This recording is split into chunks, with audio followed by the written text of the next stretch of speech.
자, 다음은 언제나 의학계 돌직구를 던지는 의학부 신재훈 기자. 그 환자가 이제 수술실에서 마취 상태가 되면 의사나 간호사들이 환자의 그 보호자가 되어줘야 되잖아요. 근데 이번 사건에서는 이 보호자가 돼준 게 아니라 가해자가 돼준 그런 사건입니다. 당신이 수술방에서 잠든 사이에 말씀해 주시죠. 지난 4월의 일이었는데요. 강남에 위치한 한 성형외과 그 관계자가 이제 부당한 일을 고발하겠다고 한 방송사에 제보를 합니다. 그러니까 수술실에서 이제 비윤리적인 행위가 일어났다는 건데요. 영상을 제출했는데 이 영상 속 장면이 굉장히 충격적입니다. 네, 성형외과 수술실인데요. 한 여성이 이제 가슴 수술을 받기 위해서 이렇게 좀 누워 있죠. 전신 마취된 상태고요.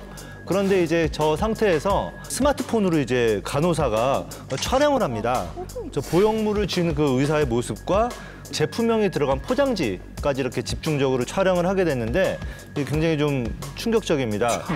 그 수술실에서 가슴 보형물을 홍보하기 위해서 이렇게 촬영을 했다는 게 전말인데요. 원장이 들고 있던 가슴 보형물은 그 해외에서 주로 사용되는 그런 보형물이었다고 해요. 그러니까 이제 우리가 이제 당신네 나라에서 쓰는 그런 보형물을 쓰고 있으니까 한국에 와서 우리 성형외과에 와서 수술을 받아라. 그러니까 즉 뭐냐면 해외 환자 유치를 하기 위한 그런 홍보 영상이었던 겁니다. 그런데 이제 충격적인 거는 보형물 바꿔치기랍니다.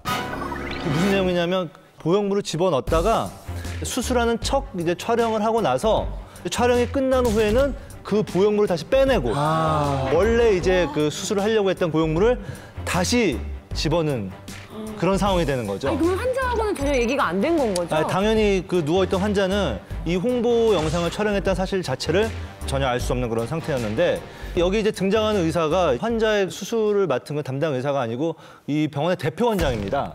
대표 원장이 이제 그 홍보 영상을 다 찍고 다시 원래 그 담당 의사가 들어와서 수술을 다시 시작하는. 수술 중간에 그냥 홍보 영상 찍으러 잠깐 들어왔다가 뭐 그렇죠. 마음대로 보형물 바꿔치기 하고 그렇죠, 바로.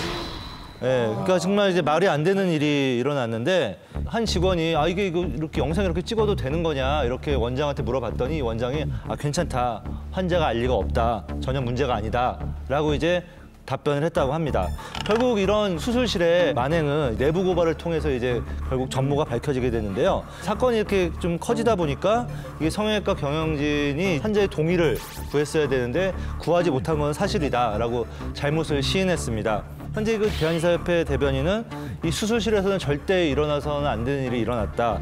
이걸 윤리위원회에 올려서 이제 판단을 하고 우리가 내릴 수 있는 최대한의 그 처벌을 하겠다라고 이제 입장을 밝힌 상태입니다. 아니 근데 피해 환자의 경우에 지금은 자신이 당한 일을 알고 계신가요? 아직 잘 모르고 계신 것 같습니다. 이제 보도가 나간 이후에 굉장히 큰 이제 논란이 됐었는데요. 아직 그 피해자가 나타나지 않았습니다. 그 의사협회 관계자 말에 따르면은 이 환자가 이제 그 한국 사람이 아니라 그 성형 원정을 와서 시술을 받은 그런 외국인일 가능성이 지금 높다고 그렇게 보고 있습니다. 근데 화면을 봤을 때는 수술실 그 CCTV 영상이잖아요. 네네. 근데 원래 모든 수술실에 이렇게 CCTV가 달려있고 찍어도 괜찮은 건가요? 그렇지 않고요. 현재 수술실 CCTV는 의무사항은 아닙니다.